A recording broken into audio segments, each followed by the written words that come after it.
Hey guys, Dave from Nerdarchy, 4 nerds, by nerds, hanging out with this nerd. I'm Ted. And today we have a GM 911 coming from the forums from Alchemy Joel, and he wants to know how to handle large parties.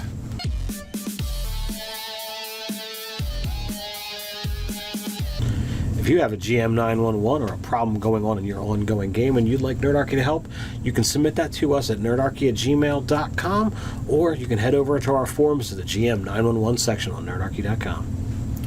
So when we're talking about large parties, we're not talking about festivities and music and dancing. No, we're talking about the adventuring parties and the amount of players in your gaming group. Indeed. Now, D&D, it says it's designed for the number of players of 3 to 5 plus your GM. Beyond that, that's when we start getting into what would be considered a large adventuring party. And if you've been watching our gameplays, we typically go into that spectrum. I know at one point in time, my table size was at 9. So, and 9 is too much, especially when you're trying to fit them all in a filming space. Yes. So, all right. So, first of all, I would like to point you in the direction of Sly Flourish and the Lazy Dungeon Master. He actually gives some really good tips in there. And the other thing is it's going to be a lot about organization and getting your players involved. Give them jobs. Indeed. Like if you have someone, he says he's playing Pathfinder too. So if you have someone that's kind of rules lawyery, you can actually advocate that job to them. Be like, okay, like you have to stay on deck and pay attention, because if we have a rules question, we're coming to you for it. You could have someone that is responsible for tracking your initiative. Absolutely. And then you can also have that, someone be the out-of-game police. Somebody who, when you've got a sizable party, there's going to be times where the GM is doing a one-on-one. It's a D&D game or a Pathfinder game. Tabletop RPGs are known for that one-on-one conversation. If you've got 7 other people at the table, chances are highly likely that somebody is going to start having a side conversation. Those things, especially if they're not about in game, it's very easy to pull others off into those tangents. And next thing you know, you're not playing an RPG anymore. You're just chatting. Well, that's absolutely true. You could get a little box or bin or something and collect devices before the game starts. Because this is a problem too, especially in modern games. But Alchemy Joel actually brings this up. That people on their phones are doing stuff. Ask everyone to silence their phones and drop it in a bin while we're playing. Schedule breaks during your game so that they can go back if they need to check things. They want to check things. They can jump on their social media, unless someone clearly has a reason to have a phone, like they're on call for work, or they have small children at home, or the wife is expecting. Yeah, well, maybe that one could probably wait a couple hours, but those other ones are pretty important. So let that person hold on to their phone or whatever, but you would just have to case by case make a judgment call. And at the beginning you might have to talk about this stuff. Like you might have to go back and create a social contract because the group is so large now, and be like, this is what it's about, this is what we're doing, this is what we do for meals. Like, I'd like to keep the side talk to a minimum. I'd like you guys to check your phones and devices at the beginning of the night. And it's also a way for you to get the players' input on how they might want to handle making sure everybody gets their own screen time, if you would. It's like, all right, well, if you got somebody who's that star RPer who likes to hog the spotlight, you can be like, look, we're not going to allow that. Everybody's got to get their turn, their time, whatever you want to call it. Back into the games, the idea of giving out jobs in the game as well. For the players, you could have someone that does the cartography. You could have someone that's keeping notes for the campaign notes. Campaign notes is always important, especially if you're a GM who does a lot of on-the-fly creation, which is certainly me. I'm very thankful that we record all our sessions, because I can always go back and say, all right, what did I create? Because I threw something out there at the heat of the moment, and I didn't want to stop and write that down because we had something going. Well, although notes and bullet points are much easier than going back through 4 hours of video. that is true. But I mean, you have the option. You have the option of doing both. So another thing is, especially if you follow our videos, we have a large table. If a player handles moving around the combat grid so that you can stay behind your screen, that's also helpful as well, because then you're not needing to go out and adjust. You like, move him here, move him there. Done. Keep the combat going. You could have one player, preferably not the rogue, keep track of the treasure for the evening as well. So depending on how you guys divide it up, whether you do it on the spot or we always end up lumping it into one group and like handling it at the end or something. Right.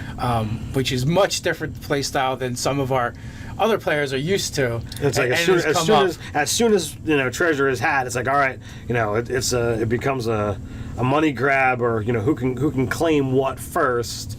That's not our style, and if that's what you do, that's fine. Unless something is absolutely useful now, there's no need to divvy it up at the very moment you get it.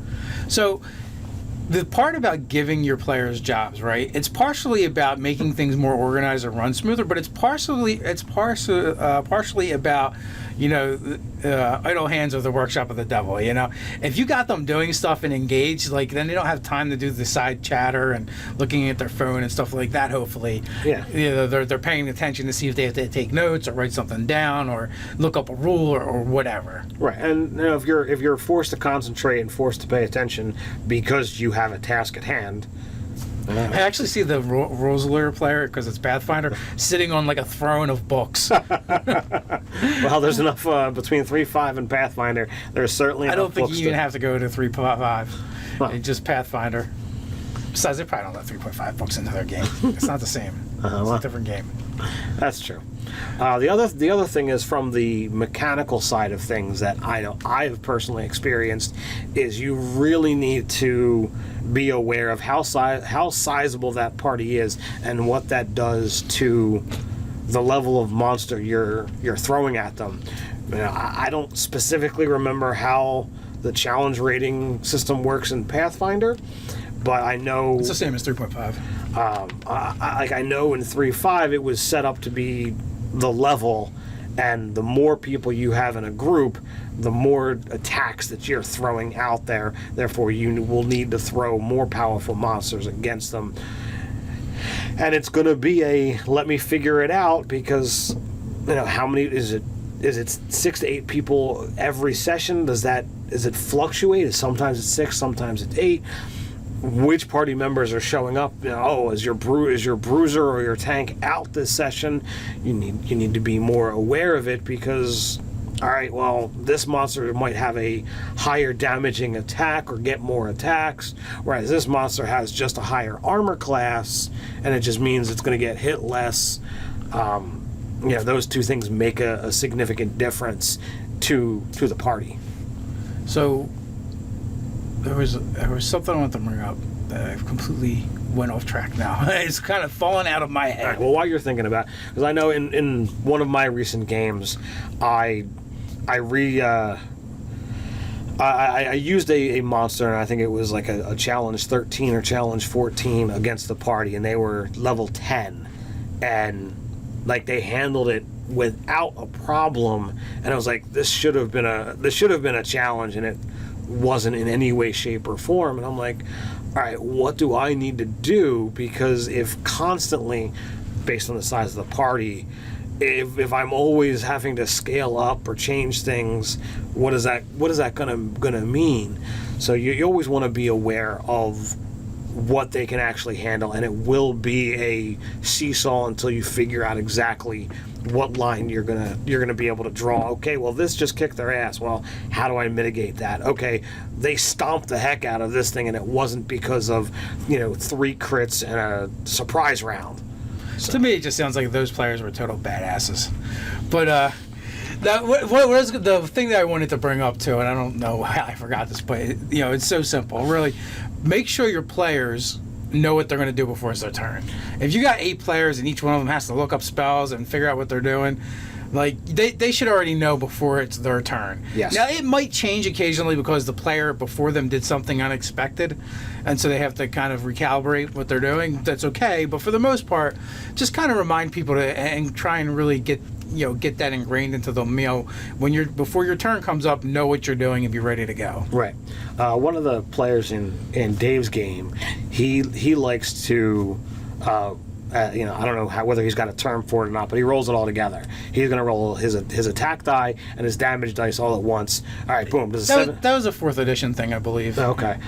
So does a 17 hit? Okay, great. That means I do 7 points of damage. Done. Move on. He doesn't need to say, all right, well, now let me pick up the right dice. Here you go. So if you've got the ability to just do it all at once, you can save seconds, and over the span of combats, those things are going to add up fast. The other thing too is certain players might need cheat sheets. Like, figure out who those players are, and if you got to make them, because in the long run it'll be less aggravation for you and save you a lot of time. Even though I know you shouldn't have to do that for people, like, especially I would think if you're playing D&D and you're not playing with children, they should be able to manage these things themselves.